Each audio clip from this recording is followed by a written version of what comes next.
वज़ीर-ए-आज़म शहबाज शरीफ ने एतराफ किया कि मुल्क में हालात इंतहाई चैलेंजिंग है, ऐसे में खरबों रुपए की करप्शन की नजर हो रही है। बावर कराया कि अब ये लूट मार का सिलसिला खत्म होने वाला है।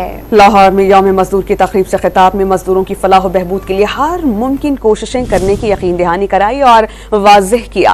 पेट्रोलियम मसनूआत की कीमतों में कमी जरूर हुई, लेकिन ये महंगाई का मुतबादिल नहीं।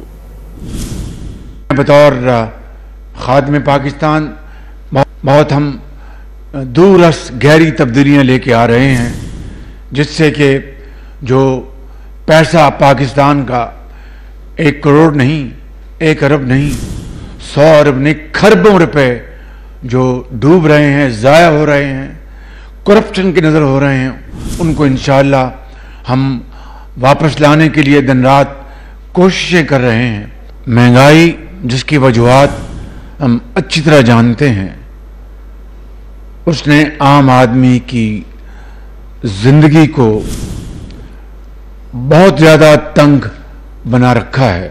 गो कि आज भी अल्हम्दुलिल्लाह डीजल और तेल की कीमतों में आज फिर कमी हुई है, लेकिन ये